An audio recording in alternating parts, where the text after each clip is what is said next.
Bismillahirrahmanirrahim. Alhamdulillah wassalatu wassalamu ala Rasulillah wa ala alihi wa sahbihi wa mawalah. Amma ba'du. Ikhwan fillah azakumullah. Ramadan juga sebagai syahrus sabr, bulan-bulan melatih kesabaran.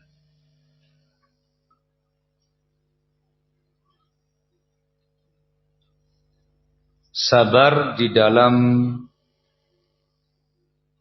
beribadah kepada Allah Jalla wa'ala. As-sabru ala ta'atillah, dimanakan dengan keteguhan, ketegaran, keistiqomahan dalam beribadah. Sebab sekian banyak amal-amal kebajikan, amal-amal kebaikan yang disyariatkan dan dikerjakan selama Ramadan memerlukan kesabaran. Puasa dari mulai subuh sampai maghrib perlu kesabaran. Qiyamul Lail ketika diterapkan contoh para salaf dalam mengerjakannya perlu kesabaran. Barakallahu fikum. Semua amal kebajikan yang dikerjakan memerlukan yang namanya kesabaran, sabar. Melatih kesabaran untuk beribadah, melatih ketegaran dalam beribadah, melatih keistiqomahan dalam beribadah. Juga as-sabr,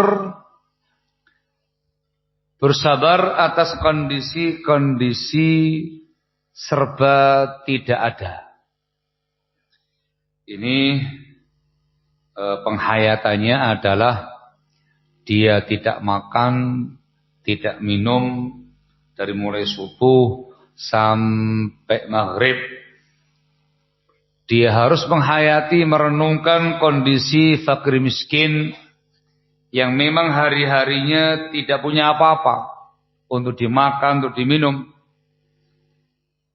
Bukannya tidak mau makan, namun enggak ada yang dimakan. Ini melatih kita untuk sabar. Sabar ketika nanti diuji dengan ketidakadaan, diuji dengan serba keterbatasan, diuji dengan kefakiran dan kemiskinan, diuji dengan kekurangan sandangan pangan papan. Momentum Ramadan, momentum melatih kesabaran atas kondisi yang seperti ini. Maka perlu perenungan, perlu penghayatan, perlu introspeksi ketika puasa tadi. Bayangkan ketika dari mulai pagi sampai malam tidak makan, tidak minum. Karena nggak ada. Itu membutuhkan kesabaran, membutuhkan ketabahan. Ramadan adalah momentum untuk melatih sabar yang satu ini. Juga sabar dalam meninggalkan al-ma'asi wa dzunub. Sabar dalam meninggalkan dosa dan kemaksiatan. Juga perlu kesabaran. Disebutkan dalam beberapa riwayat, kondisi orang-orang yang puasanya nggak bernilai. Dikarenakan dia puasa tetapi terkait dengan dosanya, kemaksiatannya, kemungkarannya lanjut. Rasul mengatakan dalam hadis, "Rubba sha'imin laisa hadduhu min siyamihi ilal ju' wal 'atash." Banyak sekali orang yang berpuasa tidak ada bagian dari puasanya melainkan haus, dahaga dan lapar saja. Juga dalam hadis yang lain, "Man lam yada' qaulaz zuri wal 'amala bihi wal jahla, falaysa lillahi hajah fi ayyada ta'amahu wa syarabah." Barang siapa yang tidak bisa meninggalkan ucapan-ucapan dusta, ucapan-ucapan dosa, amal-amal dusta, amal-amal dosa, dan tindakan-tindakan kebodohan, maka Allah tidak punya hajat akan puasanya. Barakallahu fikum.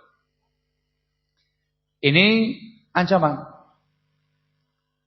Ancaman bagi orang-orang yang berpuasa tapi terus mengerjakan dosa, mengucapkan kata-kata dosa, berpuasa tapi ucapannya dusta, masih berdusta, tindakan-tindakan dusta, tindakan kebodohan, kekonyolan, safaha wa jahalah. Barakallahu fikum. Gak ada nilainya puasa tadi. Gak ada nilainya puasa tadi. Ibn al-Arabi al-Maliki rahimahullah menjelaskan riwayat di atas. Muqtadha hadzal hadits anna man fa'ala ma dzukira la yuthabu ala siyamih. Konsekuensi hadis ini ialah bahwasanya siapa saja yang mengerjakan apa-apa yang disebutkan dalam hadis di atas tidak dikasih pahala atas puasanya.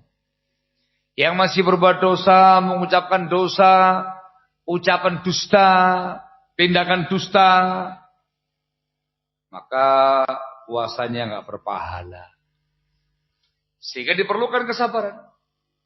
Sabar untuk tidak berbuat dosa. Barakallahu fikum. Juga sabar dengan makna sabar dalam menghadapi gangguan orang lain. Ketika diganggu, disakiti, dizalimi, dipancing-pancing emosinya, dia sabar. Puasa itu melatih kesabaran dia untuk itu. Jangan terpancing emosi, jangan terbawa emosi, jangan terpancing membalas celaan dengan celaan pula. Barakallahu fikum. Ini yang disebutkan dalam hadis. Barakallahu fikum, idza kana yaumu shaumi ahadikum fala yarfuth wala yafsuq. Pada hari kamu berpuasa jangan rafath, mengucapkan kata-kata mesum. Jangan berbuat fasik, jangan mengerjakan tindakan dosa.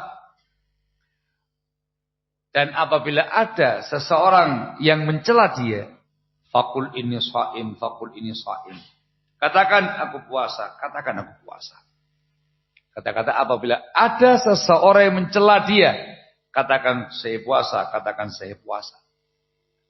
Itu ucapan-ucapan orang yang berjuang meredam amarah, meredam emosi, mengendalikan emosi. Itu butuh kesabaran. Melatih kesabaran menghadapi orang-orang yang memancing emosinya. Yang mencela dia, yang mencaci maki dia, yang menyakiti dia, yang mengganggu dia, yang menzalimi dia. Ada yang mencela jangan dibalas. Katakan inni shaim. Di antara maknanya adalah langsung sampaikan kepada orang tadi, aku puasa, aku sedang puasa, aku sedang puasa. Tidak mungkin puasaku rusak gara-gara ini. Artinya bukan jangan dikira saya tidak bisa membalas. Jangan dikira saya nggak bisa melawan Anda, bisa. Cuman aku lagi berpuasa. Puasaku menghalangi aku mengerjakan tindakan konyol seperti ini. Itu butuh kesabaran. Sabar untuk menahan emosi, menahan amarah. Sabar jangan sampai terlibat dalam percekcokan tindakan konyol tadi. Butuh kesabaran. Tahan. Ya, dipertahankan betul. Barakallahu fikum. Nah, juga di antara maknanya adalah kata-kata inni shaim juga dimanakan bahwasanya aku dilarang mengerjakan tindakan-tindakan tadi dikarenakan saya berpuasa tanpa mengatakan langsung saya puasa begitu. Jadi makna pertama langsung ngomong kepada orang tadi, aku lagi puasa gitu. Ini shaim. Yang ini enggak pakai ngomong. Pakai ngomong tanpa menyampaikan kepada orang tadi kamu lagi berpuasa, tapi langsung kamu ambil tindakan. Tanamkan dalam jiwa kamu, kalbu kamu yang paling dalam, kamu lagi puasa. Jadi meredam emosi, meredam amarah sambil kamu bergumam di hati kamu sendiri lagi puasa. Ya, sambil nahan amarah lagi puasa gitu. Ngomong sendiri lagi puasa. Tidak mungkin mengerjakan tindakan seperti itu. Ini butuh kesabaran. Butuh latihan ini. Sabar menahan emosi, sabar menahan amarah, sabar tidak terpancing mengerjakan tindakan mencela, mencaci maki orang lain yang mencela dia. Ini semuanya dengan siap. Latihan sabar dengan semua jenis dan bentuk sabar. Barakallahu fikum. Diharapkan selesai Ramadan dia semakin kokoh, semakin istiqomah, sabar dengan sabat dalam mengerjakan amal kebajikan. Diharapkan setelah dia berpuasa Ramadan lebih banyak sabar menghadapi cobaan hidup. Barakallahu fikum. Ketika dia selesai Ramadan diharapkan bisa lebih bersabar dalam berjuang meninggalkan larangan agama. Selesai Ramadan diharapkan dia bisa menjadi orang yang berjiwa besar. Ya, berjiwa besar, bisa mengontrol emosi, menahan amarah, sabar menghadapi gangguan orang lain yang seringkalinya jangan digubris. Ya, jangan diindahkan. Tipe-tipe orang yang suka mancing-mancing, senang kalau kamu terpancing. Kamu diamkan, kamu biarkan, kamu acuhkan, jangan digubris. Juga perlu kesabaran. Barakallahu fikum. Sehingga Ramadan momentum untuk itu. Momentum untuk melatih yang namanya kesabaran. Barakallahu fikum. Ikhwan fillah azakumullah, Ramadan bahkan disebut dengan syahru as-sihah. Ramadan itu momentum untuk jaga kesehatan bagi yang bisa menahan pola makannya. Barakallahu fikum. Dikatakan syahru sihah. Makan teratur, sahur jam yang sama, buka jam yang sama. Itu di antara konsep kesehatan dengan pola makan. Yang berikutnya adalah tidak banyak makan. Puasa itu kan tidak makan, tidak minum. Sehingga dia tidak banyak mengkonsumsi makanan atau minuman, mengosongkan lambung. Mengosongkan lambung. Apa ilmu, medisnya ini? Detok. Detok dengan tanpa konsumsi. Barakallahu fikum. Puasa termasuk cara sebagian orang untuk menambah sehat. Selama sahurnya jangan ugal-ugalan. Selama buka puasanya jangan arogan. Jangan balas dendam. Nah, kalau sahurnya mau puasa, mangane telung piring, makan yang banyak, nasi masuk, mie masuk, ini masuk, itu masuk, di persediaan tangkinya sebanyak mungkin supaya nggak lemes gitu ya. Nah, kemudian pas buka puasanya balas dendam, makan ini makan itu sampai full tank. Ya Ramadan bukan sahur sihah, Ramadan sahur naik. Naik apa nih? Naik kolesterol, naik asam urat, naik diabetes, naik darah tinggi, naik pengeluaran, naik apa? Kalau menggunakan pola makan yang sesuai dengan yang dicontohkan Rasulullah SAW akan sehat. Barakallahu fikum. Sahur sebagaimana biasa. Ketika buka puasa takjilnya menggunakan kurma, menggunakan rutop, enggak ada rutop ya menggunakan tamar. Karena menggunakan air. Antum perhatikan sisi medisnya sangat bagus sekali. Manisnya kurma itu sangat cocok untuk kondisi lambung. Barakallahu fikum. Itu dibahas panjang oleh Ibnu Qayyim rahimahullah dalam bukunya Zadul Ma'ad atau Tibbun Nabawi, dan juga dibahas oleh para ulama ketika mensyarah hadis ketika Rasulullah SAW biasa beliau buka puasa dengan rutop atau dengan tamar. Kenapa kurma? Kenapa kok kurma? Itu dibahas sisi medis dan kesehatannya. Barakallahu fikum. Sudah itu aja. Selebihnya sholat segala macam, setelah itu silakan anda makan. Dan makan secukupnya. makan secukupnya. Barakallahu fikum. Setelah itu beribadah. Dengan pola-pola seperti ini, Ramadan juga menjadi momentum orang untuk diet. Momentum untuk orang ini menjaga kesehatan, menurunkan kadar kolesterol, menurunkan kadar gula, kadar asam urat, menjaga lambung, dan segala macamnya. Itu bisa. Itu masuk dalam dunia medis, barakallahu fikum. Maka bisa dimanfaatkan untuk ini. Jadi niatnya banyak, niat ibadah ya iya, niat dari pahala juga iya, niat untuk cari kesehatan juga iya. Antum baca Tibbun Nabawi dan itu oleh para ulama, sumber penyakit itu kebanyakan makan. Banyak makan, banyak minum. Kalau udah banyak makan, banyak minum, banyak tidur. Kalau udah mager, malas gerak, semua saraf tidak berfungsi dengan baik. Ujungnya adalah penyakit.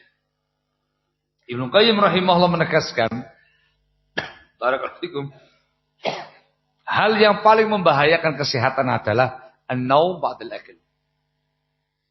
Tidur setelah makan. Sangat membahayakan. Apalagi malam. Setelah makan di malam hari langsung tidur. Ini mudhirrun jiddan bil badan. Sangat merusak badan dan fisik. Sehingga di antara faedah-faedah shaum ialah as-sihah. Silakan dimanfaatkan sebaik mungkin momentum Ramadan, momentum puasa Ramadan untuk menjaga kesehatan, untuk mengatur kesehatan, untuk menambah kesehatan, untuk pengobat penyakit, dan ikhwanafiddina azakumullah, Ramadan juga dikenal dengan syahrut taubah wal istighfar. Bulan istighfar, bulan taubat, bulan insaf. Momentum orang insaf dari dosa-dosanya, kemaksiatannya, ragam kemungkarannya, insaf, balik, sadar, kembali kepada Jalla wa'ala, banyak istighfar, banyak taubat. Juga meningkatkan taubatnya, istighfarnya. At-taubah barakallahu fikum, levelnya banyak. Level yang paling pertama adalah at-taubatu minadz-dzunub wal ma'asi. Taubat dari dosa dan kemaksiatan. Baik mengerjakan yang haram atau meninggalkan wajib. Ini dosa. Taubat dari semua dosa. Ada apa? Kita bahasakan insaf. Dia mulai insaf, mulai sadar akan keadaan dirinya, kembali ke jalan yang benar, kembali kepada Allah Jalla wa'ala. Momentumnya setiap saat, jangan nunggu Ramadan. Tapi momentum Ramadan, momentum yang terbaik, kebanyakan orang ketika Ramadan, insaf. Atau agak insaf. Atau lumayan insaf. Taubat yang kedua adalah taubatul muttaqin. Taubatnya ahlu taqwa. Taubatnya ahlu taqwa. Itu banyak levelnya. Ada yang bertaubat dari tindakan-tindakan mubah yang melalaikan dia dari ibadah. Dia tidak mengerjakan dosa. Dia enggak mengerjakan kemaksiatan. Dia mengerjakan tindakan yang mubah, yang jaiz, yang boleh.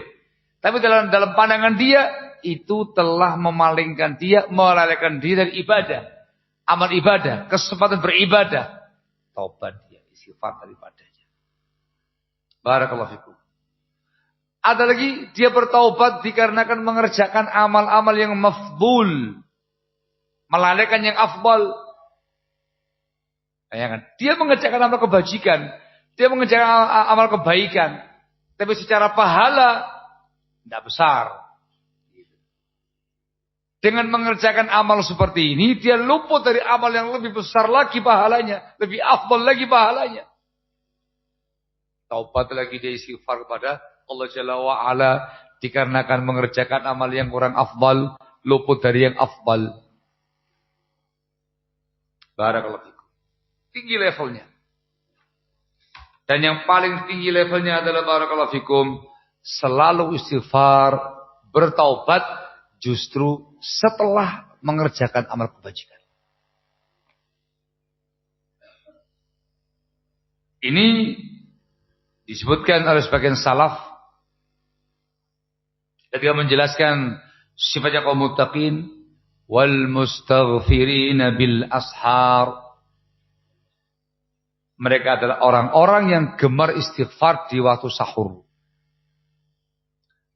Yang dipahami secara ayat ya ikhwan, ya istighfar, perbanyak doa istighfar di waktu sahur, waktu mabuknya doa. Tapi sebagian salaf memahami lain. Memahami lain. Ayat ini menerangkan termasuk sifatnya kaum muttaqin, orang yang saleh, yang bertakwa, yang beriman, yang tinggi kadar keimanannya, adalah orang-orang yang beristighfar setelah mengerjakan amal kebajikan. Ayat ini menerangkan mereka beristighfar di waktu sahur. Itu artinya mereka sebelumnya sudah mengerjakan qiyamul lail. Terbahami ya? Mengerjakan qiyamul lail. Salat malam, tahajud selesai. Kan menjelang sahur selesai itu. Setelah selesai tahajudnya, qiyamul lailnya, baru istighfar kepada Allah Jalla wa'ala sampai subuh. Sehingga dipahami, istighfarnya justru setelah mengerjakan amal-amal kebajikan. Itu level yang sangat tinggi. Bayangkan. Ini taubatnya para muttaqin. Barakallahu fikum. Ramadan itu momentum yang sangat tepat untuk ini.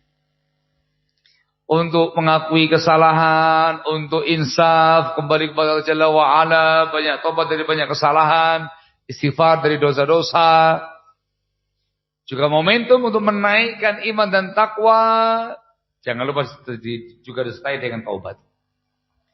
Mungkin yang dia kerjakan kurang afdal. Mungkin dalam mengerjakan yang afdal tadi kurang keikhlasannya. Atau kurang kekhusyuannya. Atau ada yang kurang, ada yang luput. Atau banyak sekali kekurangan Bani Adam.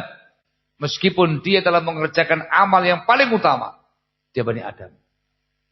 Sehingga disertai dengan at-taubat wal istighfar. Dan memang tujuan siyam wa qiyam, puasa dan qiyam adalah menggapai maghfirah. Man shoma ramadhana imanan wa ihtisaba, ghufira lahu ma taqaddama min dzambi.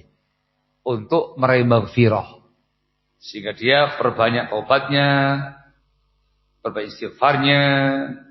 Barakallahu fikum. Terutama ketika di penghujung Ramadan. Di penghujung Ramadan. Al-istighfar khitamus siyam. Al-istighfar khitamul a'mal salihah. Istighfar itu khatimahnya puasa. Khatimahnya semua amal-amal kebajikan. Amal-amal kebaikan. Fayambaghi ayyukhtama syahr Ramadhan bil istighfar. Maka disempurnakan Ramadan itu dengan istighfar. Barakallahu fikum. Ini tindakannya para salaf. Di ujung Ramadan ada rasa bahagia. Berjumpa dengan Idul Fitri. Ada sedihnya karena berpisah dengan Ramadan. Ada rasa banyak bersalahnya. Mungkin banyak kurang dalam beramal saleh. Sehingga mereka ketika malam Id campur aduk rasanya. Rasa bahagia, rasa sedih, rasa bersalah. Barakallahu fikum. Dan itu bisa mereka atasi. Sedih dikarenakan di tengah Ramadan. Berdoa kembali supaya ditemukan dengan Ramadan tahun berikutnya lagi. Ada rasa bahagia dikarenakan ketemu dengan Id. Dan rasa banyak bersalah. Sehingga dia menutup Ramadan dengan istighfar. Dengan taubat kepada Jalla wa'ala. Sehingga di ujung Ramadan diampuni semua dosa-dosa dia. Barakallahu fikum. Meningkat iman dan takwanya. Dan diampuni semua dosa-dosa yang ada. Barakallahu fikum. Wallahu a'lam bishawab. Ini sedikit, bukan semuanya ya, terkait dengan masalah Ramadan, betul-betul mengandung banyak hal, banyak faedah, banyak hikmah di balik itu. Bukan semata-mata siyamun wa qiyam. Siyam, na'am, qiyam, na'am, yang lain juga diwujudkan. Barakallahu fikum. Semoga Allah Jalla wa'ala memberi kesempatan untuk sampai kepada Ramadan. Allahumma balighna Ramadan hadal am. Semoga Allah Jalla wa'ala memberikan taufiknya kepada kita semua, diberikan kemudahan untuk bisa mengisi Ramadan dengan siyamun wa qiyam, imanan wa ihtisaba, diberi kemudahan, diberi taufik untuk bisa mengisi Ramadan dengan ragam amal kebajikan yang disebutkan dalam kajian kali ini, dan semoga Ramadan penuh dengan kebaikan, rahmah, barakah, maghfirah kita semuanya. Amin ya rabbal alamin. Dengan momen Ramadan, semoga Allah Jalla wa'ala berikan kepada kita semuanya husnul khatimah di akhir hayat, wal jannah dan qiyamah. Amin ya rabbal alamin. Walhamdulillahi rabbil alamin.